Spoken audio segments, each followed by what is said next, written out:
Hello students, in the last video we have studied some chemical properties of fructose. Now we are continuing with the last lecture. Next chemical property of fructose is oxidation of fructose. Similarly, remember glucose, we have oxidized glucose in presence of two reagents. First is bromine water and second is nitric acid. Similarly, we also oxidize fructose in presence of bromine water and nitric acid. Like if we oxidize fructose in presence of bromine water, we get no product. No product. Means bromine water fructose को oxidise नहीं करेगा. क्यों? कि bromine water is a weak oxidising agent. तो दूसरा reagent कौन सा लिया था हमने ग्लूकोज के ऑक्सीडेशन के लिए? Concentrated nitric acid. तो फ्रक्टोज का ऑक्सीडेशन भी हम अब किसके प्रेजेंस में करेंगे? Concentrated nitric acid. The next method is oxidation of fructose in presence of concentrated nitric acid.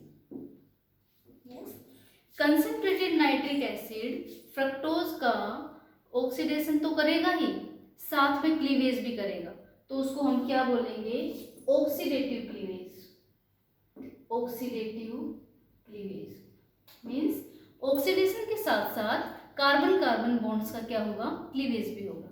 Now दो आपके पास प्रोडक्ट्स बनेंगे, दो टाइप की रिएक्शंस होंगी. जब आप फ्रक्टोज का कंसंट्रेटेड नाइट्रिक एसिड के साथ ऑक्सीडेशन करोगे तो आपको 3 एसिड्स मिलेंगे. कितने एसिड मिलेंगे? 3 एसिड्स. एक कंडीशन क्या रहेगी उसमें? जो तीनों एसिड्स आपको मिलेंगे उन तीनों में कार्बन नंबर का, कार्बन एटम का जो नंबर है वो फ्रक्टोज के कार्बन नंबर से क्या रहेगा? लेस. मीन्स आपको पता है कि फ्रक्टोज में नंबर ऑफ कार्बन एटम्स कितने हैं? 6. तो आपको जो ये 3 एसिड्स मिलेंगे कब? On oxidation of fructose with concentrated nitric acid.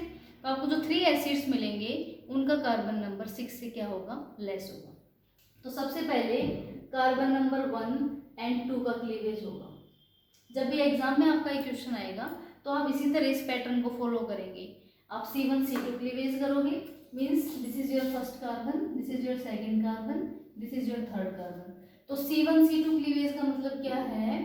Carbon number 1 और कार्बन नंबर 2 का बीच का जो बॉन्ड है वो क्या हो जाएगा? क्लीव हो जाएगा. तो आप देखेंगे क्लीव होने के बाद क्या होगा? ऑक्सीडेशन. तो ऑक्सीडेशन किसका होगा? कार्बन नंबर 1 का ऑक्सीडेशन होगा और कार्बन नंबर 2 का ऑक्सीडेशन होगा. तो कार्बन नंबर 1 पे क्या है? एल्कोहल. एल्कोहल्स का ऑक्सीडेशन किस में होता है? एल्डिहाइड्स में.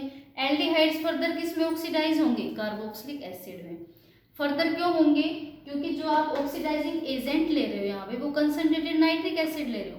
And concentrated nitric acid is a very strong oxidising agent. It oxidises alcohols into carboxylic aldehydes and aldehydes into carboxylic acid. Means आपका क्या स्टेप रहेगा? एल्कोहल्स जो होते हैं वो किस में ऑक्सीडाइज होंगे? एल्डिहाइड्स में. और एल्डिहाइड्स किस में होंगे? कार्बोक्सिलिक एसिड में. कब? In the presence of strong oxidising agent like concentrated nitric acid. ठीक है. तो एल्कोहल्स किस में ऑक्सीडाइज हो जाएंगे? कार्बोक्सिलिक एसिड में. तो प्राइमरी एल्कोहल है तो कार्बोक्सिलिक एसिड भी आपको कौन सा मिलेगा? Simplest HCOOH means formic acid.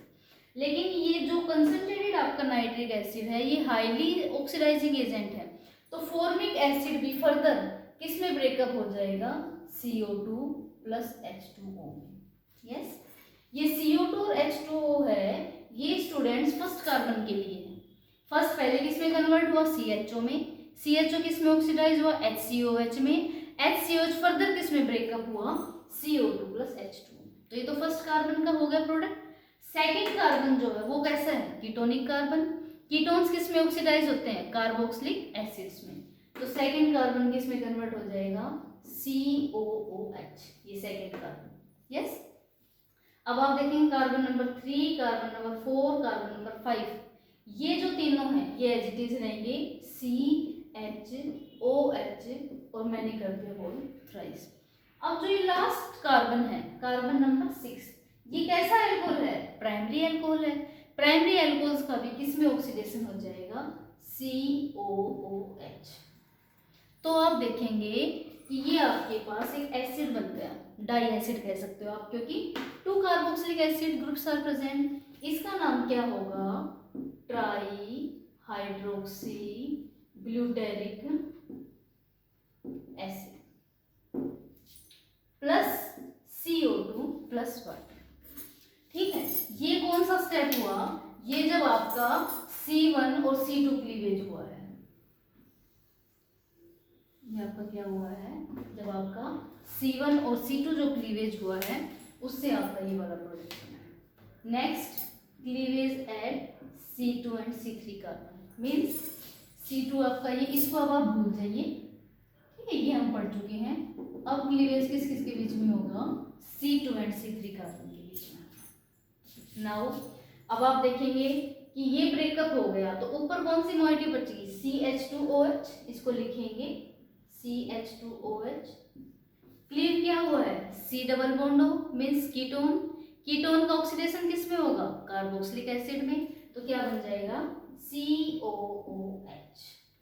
Yes, means यहां से जो आपका बॉन्ड ब्रेक हुआ था, इससे ऊपर आपको क्या मिला, CH2OH एंड COOH। इसका नाम होगा ग्लाइकोलिक एसिड।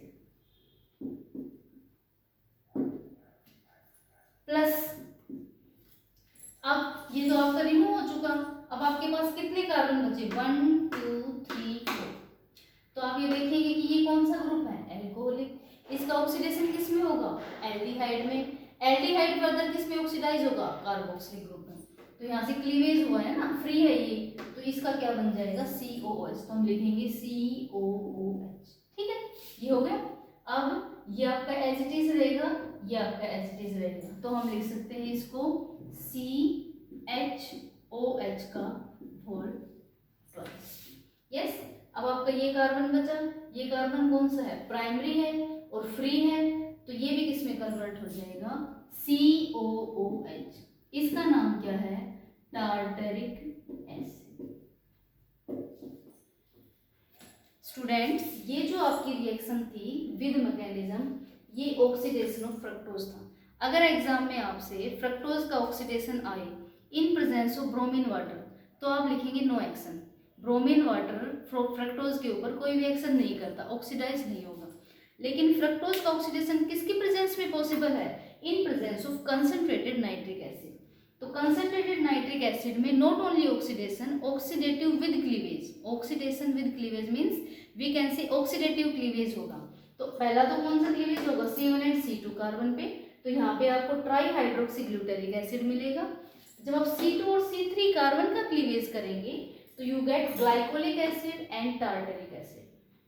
यस, तो मैंने आपको पहले ही बताया था, we got 3 acids, first one, second one and third one, and all the 3 acids containing lesser than 6 carbon atoms. Yes, here 5 carbon atoms are present, here 4 carbon atoms are present, here 2 carbon atoms are present. तो exam में अगर आपसे question put up होता है तो आप ये पूरा मैकेनिज्म इसी तरह करके बताएंगे, तो ही आपको कंप्लीट मार्क्स क्या होंगे, स्कोर होंगे। तो एक केमिकल प्रॉपर्टीज क्या थी, ऑक्सीडेशन। नेक्स्ट केमिकल प्रॉपर्टी जो सबसे इंपॉर्टेंट है, जो विद मैकेनिज्म हमने पढ़नी है और जो हमने ग्लूकोज के लिए भी पढ़ी है, वो क्या है, ओसाजोन फॉर्मेशन। तो हम पहले इसका ओसाजोन फॉर्मेशन की जनरल रिएक्शन पढ़ेंगे, then we study Fischer's mechanism and then Modren's mechanism. Yes, now let's start.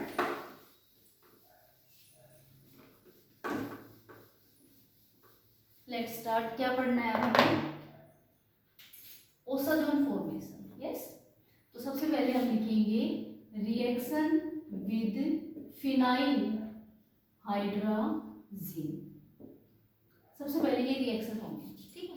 तो फिनाइल हाइड्राजीन मैंने आपको जिस दिन भी बताया था, क्या होता है, H2N NHC6H5। इसका नाम क्या होता है, फिनाइल हाइड्राजीन। ठीक है, तो ये आपका क्या है, कीटो ग्रुप, और ये आपका क्या है, primary amine group. I have already told you कि इफ एल्डिहाइड और ketone reacts with primary amine, then elimination of water takes place and a Sif base compound get formed। तो यहाँ से आपका क्या होगा, यहाँ से वाटर निकल जाएगा। तो आप यहाँ पे क्या लिखेंगे, -H2O, यस। प्रोडक्ट क्या लिखेंगे, CH2OH, देन C। अब डबल बॉन्ड आपका क्या आएगा, वो तो एलिमिनेट हो गया, यहाँ से H2, तो क्या बनेगा NH6H5, यस। लास्ट वाले जो आपके कार्बन सब वो एज इट इज रहेंगे, इसलिए मैं क्या कर रही हूँ, कंपाइल करके लिख रही हूँ। फ्रक्टोज था, फिनाइल हाइड्राजीन के साथ रिएक्शन की, तो प्रोडक्ट क्या बन गया, फ्रक्टोज फिनाइल हाइड्राजोन। ये जो रिएक्शंस हम पढ़ रहे हैं ओसाजोन फॉर्मेशन की, ये ग्लूकोज और फ्रक्टोज की बिल्कुल सिमिलर है। तो आप इसको ध्यान से देखेंगे, अगर एक आपको ग्लूकोज या फ्रक्टोज में से एक भी आपने ध्यान से देख ली और आपको समझ आ गई, तो दोनों में कोई ज़्यादा डिफरेंस नहीं है, और ये दोनों ही केमिकल प्रॉपर्टीज में काउंट होंगी और दोनों ही इंपॉर्टेंट है। Chemical properties in your 5th same syllabus is not so much important, but the osazone formation property is very important and also get imported in your syllabus. तो ये reaction तो आपने कब लिखनी है, जब डायरेक्ट आपसे सिंपल ये पूछा जाए कि फ्रक्टोज की रिएक्शन फिनाइल हाइड्रोजन के साथ लिखो, this is the simple reaction. लेकिन आपसे ये कहा जाए कि फ्रक्टोज की रिएक्शन आपने फिनाइल हाइड्रोजन के साथ ना करके एक्सेस ऑफ फिनाइल हाइड्रोजन के साथ करनी है, तो अब आप फिनाइल हाइड्रोजन के कितने मॉलिक्यूल लोगे, 3 मोल ऑफ फिनाइल। अब ये क्या लिख सकते हो इसको, एक्सेस, यस। तो अब आपका जो प्रोडक्ट बनेगा वो इस पे तो आपका बन ही गया था, जो आपका फर्स्ट कार्बन है उस पे भी क्या बनेगा, NH6H5। ये जो प्रोडक्ट बना है, अब ये क्या हो गया, फ्रक्टोज का ओसाजोन बन गया। और आप देखेंगे फ्रक्टोज के ओसाजोन में और ग्लूकोज के ओसाजोन में कोई भी डिफरेंस नहीं, बिल्कुल सेम स्ट्रक्चर है, क्योंकि ग्लूकोज और फ्रक्टोज में डिफरेंस का था पहले और दूसरे कार्बन में, और पहले और दूसरे पे ही आपका ओसाजोन बन गया। ग्लूकोज में भी यहीं पे बना था, फ्रक्टोज में भी यहीं पे बना था। तो osazones of fructose and glucose are similar in structure and chemical composition. लेकिन इसकी कंप्लीट रिएक्शन क्या होगी, 2 वाटर मॉलिक्यूल्स निकलेंगे। कंप्लीट रिएक्शन लिखनी है आपने, एक्सेस ऑफ फिनाइल हाइड्रोजन के साथ, प्लस एक आपका अमोनिया का मॉलिक्यूल एलिमिनेट होगा और एक आपका C6H5NH2, जिसको हम क्या कहते हैं, एनिलीन। ये कंप्लीट रिएक्शन है, लेकिन ये कब है, जब फ्रक्टोज की रिएक्शन आप 3 मोल्स ऑफ फिनाइल हाइड्रोजन के साथ करोगे। तो ये रिएक्शन ओसाजोन फॉर्मेशन की रिएक्शन है। तो ये तो जनरल रिएक्शन है। अगर आपसे विदाउट मैकेनिज्म पूछा जाए कि write down the general reaction for osazone formation, then you have to take the fructose 3 moles of phenyl hydrogen, और you can say excess of phenyl hydrogen. जब आप रिएक्ट करेंगे, हीट करेंगे, तो आपको फ्रक्टोज का ओसाजोन मिलेगा। Remember that the osazone of fructose and glucose are similar. Plus 2 molecules of water, 1 ammonia and 1 aniline. अब हम इसका क्या पढ़ेंगे, मैकेनिज्म। स्टार्टिंग से हम इसका मैकेनिज्म पढ़ेंगे। This is very important mechanism, yes. तो हम सबसे पहले क्या करेंगे, मोड्रन्स मैकेनिज्म पढ़ेंगे। इसको यहाँ लिख देते हैं, मोड्रन्स मैकेनिज्म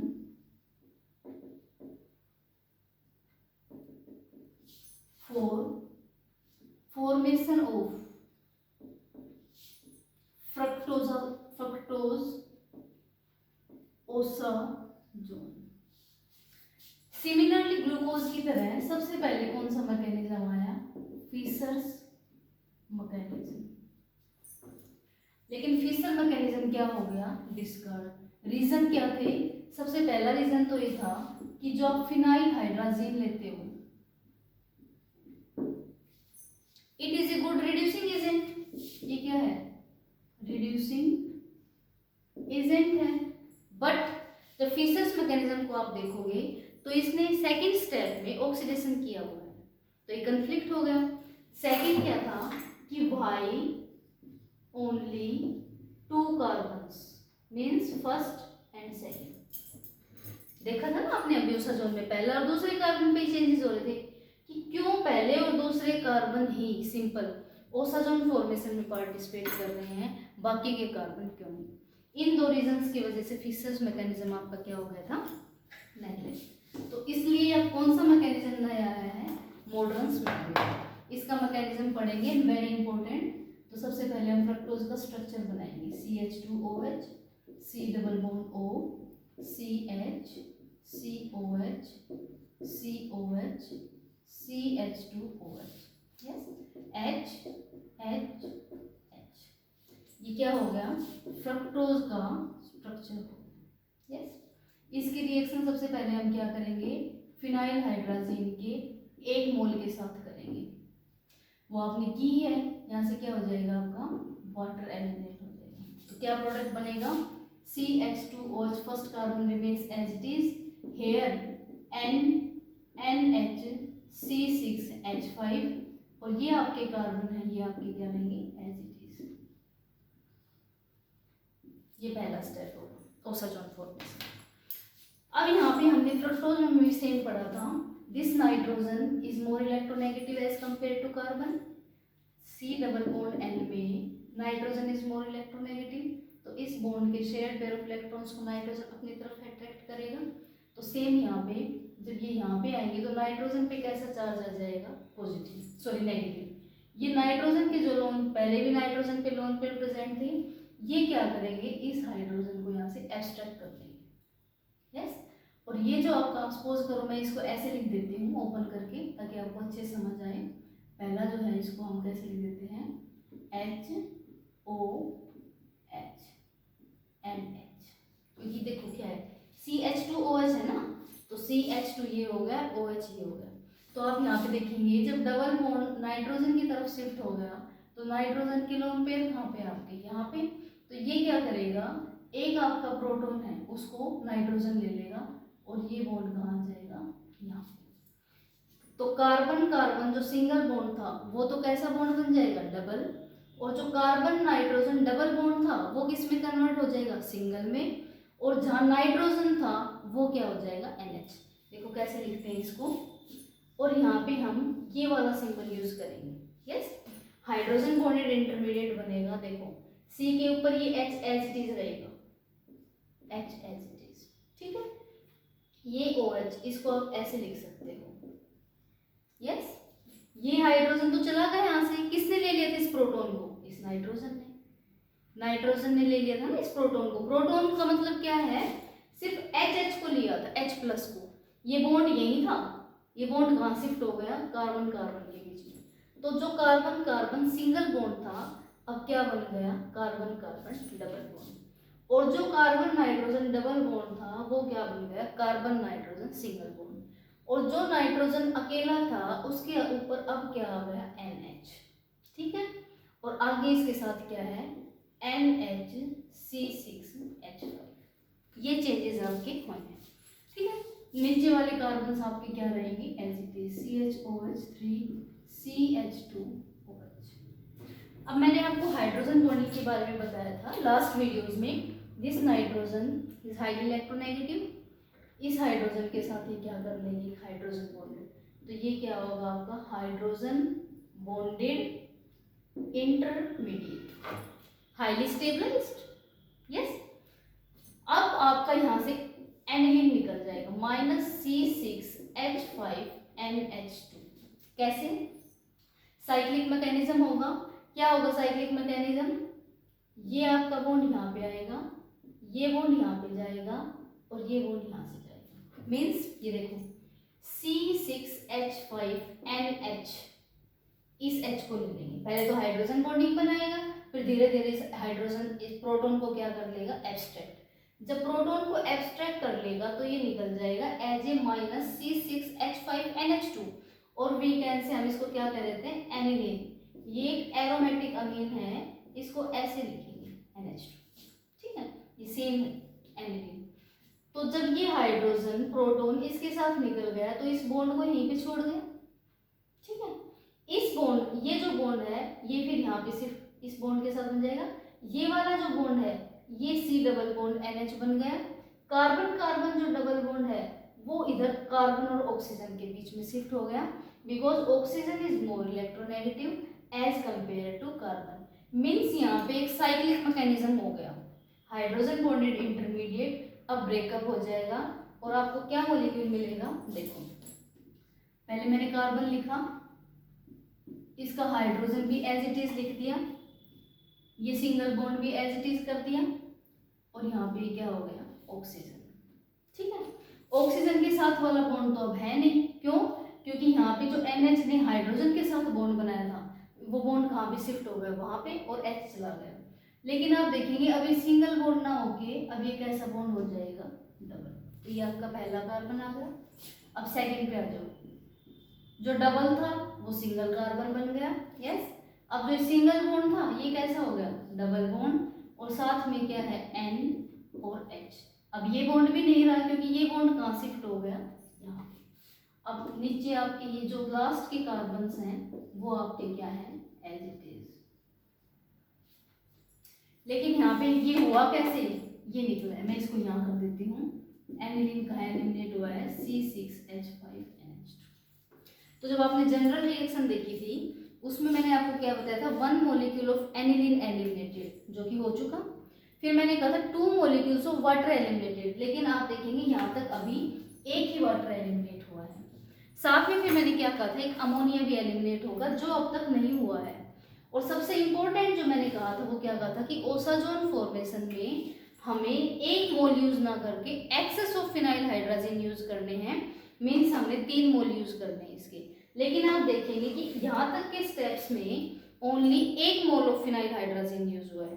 तो नेक्स्ट स्टेप हमारा क्या होगा, उसमें हमारा दूसरा मॉलिक्यूल यूज होगा H2N C6H5NH2। ये कौन सा मोल है, दूसरा। यहाँ पे कौन सा था, पहला। तो क्या होगा, इसकी रिएक्शन क्या होगी जनरल, ये H2 यहाँ से एलिमिनेट होगा और यहाँ से, तो क्या मिलेगा आपको, देखो CH, double bond as it is, but O नहीं है, यहाँ पे H नहीं है, तो क्या आएगा NH C6H5। Yes, second carbon आपका as it is NH, and last carbon भी आपके क्या रहेंगे, as it is CH2OH। Eliminate क्या हुआ यहाँ से, वाटर, -H2O। तो एक वाटर का मॉलिक्यूल यहाँ एलिमिनेट हो गया था, दूसरा मॉलिक्यूल क्या हो गया, यहाँ पे एलिमिनेट हो गया। यस, तो आपके एक कार्बन पे तो आपका हाइड्रोजन टाइप मोइटी अटैच हो गई।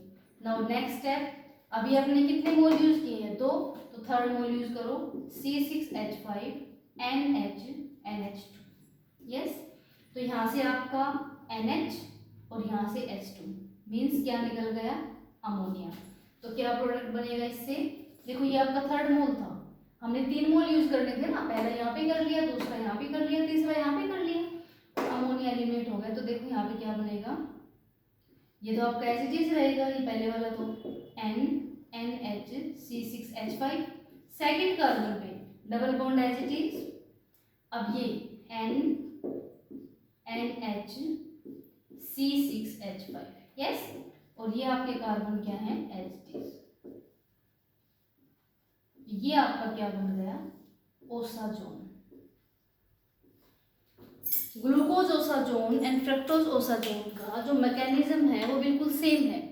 वहां पे हम शुरुआत फर्स्ट कार्बन से कर रहे थे क्योंकि एल्डिहाइड पहले कार्बन पे था। सेम ऐसे ही आपको हाइड्रोजन बॉन्डेड इंटरमीडिएट मिला था। फिर आपने दूसरा जब फिनाइल हाइड्रोजन का यूज किया था तो वाटर एलिमिनेट हुआ था। जब तीसरा मोल आपने फिनाइल हाइड्रोजन का यूज किया था तो अमोनिया एलिमिनेट हुआ था। फ्रक्टोज में ये डिफरेंस है कि कीटोन ग्रुप, जो कीटो ग्रुप है वो सेकेंड कार्बन पे है, तो हमारी रिएक्शन की शुरुआत सेकेंड कार्बन से हुई है। लेकिन सेम सिमिलरली बिल्कुल ग्लूकोज की तरह यहाँ पे भी नाइट्रोजन के लोन पेयर कार्बन के हाइड्रोजन को ले लेंगे like that of glucose, and we get a hydrogen bonded intermediate and it is very stable and also contains a 6 member chelate ring. देखो ना कितने member, 1 2 3 4 5 and 6 cyclic member chelate ring and hydrogen bonded. तो ये आपका highly stable intermediate है। इसकी वजह से ये रिएक्शन इस स्टेप्स के थ्रू प्रोसीड हुई है। तो ये आपका कौन सा मैकेनिज्म था, मॉडर्न्स मैकेनिज्म फॉर ओसाजोन फॉर्मेशन। अब लास्ट जो केमिकल प्रॉपर्टी फ्रक्टोज की रही है वो रही है एसिटाइलेशन। आपने ग्लूकोज में भी पढ़ा था एसिटाइलेशन क्या होता है, जब फ्रक्टोज की रिएक्शन हम 5 मोल्स ऑफ एसिटिक एनहाइड्राइड के साथ करेंगे। लाइक पहले हम फ्रक्टोज का स्ट्रक्चर लिखेंगे, CH2OH, C double bond O, CH, COH, COH, CH2OH, HHOH। Yes, acetic anhydride क्या होता है? CH3 C double bond O C double bond O CH3। इसका नाम क्या है? Acetic anhydride. यस, इसके कितने मोल्स लेंगे हम? 5, because there are 5 hydroxyl groups are present, 1 2 3 4 5। Actual में वैसे तो आपकी ये रिएक्शन का प्रोडक्ट डायरेक्ट दिया हुआ है, लेकिन मैं आपको थोड़ा सा मैकेनिज्म बताना चाहूंगी। मैकेनिज्म क्या है कि ये जो ऑक्सीजन है हाइड्रोक्सिल ग्रुप के, this contain lone pair of electron. Lone pair of electrons मतलब means they contains electron density. But acetic जो एनहाइड्राइड है उसके ये जो दो कार्बन है, कार्बोनिल कार्बन हम जिनको कह सकते हैं, या एसिटाइल कार्बन हम जिनको कह सकते हैं, इनके ऊपर पार्शियल पॉजिटिव चार्ज है। मतलब इन दोनों कार्बन्स पे इलेक्ट्रॉन्स की कमी है। क्यों है कमी? Because these are attached to a highly electronegative atom oxygen with 2 bonds, और साथ में इधर भी ऑक्सीजन एटम है। सेम इस कार्बन पे भी एक डबल बॉन्ड ऑक्सीजन के साथ है और एक इधर भी ऑक्सीजन है, लेकिन ये मॉलिक्यूल सिमेट्रिकल। आप देखोगे CH3 CH3 C double bond O C double bond O, तो ये कैसा मॉलिक्यूल है? सिमेट्रिकल। मींस ऑक्सीजन के दोनों साइड, ये वाला ग्रुप और ये वाला ग्रुप, दोनों साइड ही आपको same number of carbon atoms and same number of charges present है। तो ये जो ऑक्सीजन के लोन पेयर है, यहाँ पे दो लोन पेयर हैं, ये किसी भी कार्बन पे अटैक करेंगे। जो आपका ये है ना इलेक्ट्रॉन डेफिशिएंट कार्बन, चाहे तो इस पे अटैक कर सकते हैं और चाहे तो आप इस पे भी अटैक करवा सकते हो, कोई डिफरेंस नहीं है। डिफरेंस क्यों नहीं है? क्योंकि ये जो मॉलिक्यूल है ये कैसा है? सिमेट्रिकल है। अगर ये मॉलिक्यूल सिमेट्रिकल नहीं होता, मान लो ये एग्जांपल CH2CH3 होता, तो आप देखेंगे ये जो कार्बन है इसकी इलेक्ट्रॉन डेंसिटी अलग है और ये जो कार्बन है इसकी इलेक्ट्रॉन डेंसिटी अलग है। क्यों? क्योंकि इसके साथ तो अब मिथाइल ग्रुप जुड़ गया और इसके साथ इथाइल ग्रुप जुड़ गया, और आप देखेंगे इथाइल ग्रुप का इलेक्ट्रॉन रिलीजिंग इफेक्ट ज्यादा है as compared to methyl group. इसका मतलब इस कार्बन पे अब इलेक्ट्रॉन्स क्या हो गए? ज्यादा। और अटैक कौन कर रहा है? Negative charge. तो नेगेटिव नेगेटिव पे क्यों जाएगा? तो अब जो अटैक होगा वो सिर्फ किस पे होगा? इस कार्बन पे होगा। यस, लेकिन हम अपनी जो रिएक्शन है वो बिल्कुल सिंपल एसिटिक एनहाइड्राइड के साथ कर रहे हैं, तो आप इस कार्बन पे भी अटैक कर सकते हो, इसके ऊपर भी, कोई भी डिफरेंस नहीं है। तो जैसे इसके ऊपर अटैक करोगे तो पहले तो ये बॉन्ड ऑक्सीजन पे शिफ्ट होगा, ऑक्सीजन पे नेगेटिव चार्ज आएगा, वो नेगेटिव चार्ज फिर यहाँ पे बैक आएगा और यहाँ से आपका ये निकल जाएगा। क्या निकल गया? ये acetate CH3 C double bond O negative. मतलब कैसे लिख सकते हैं इसको?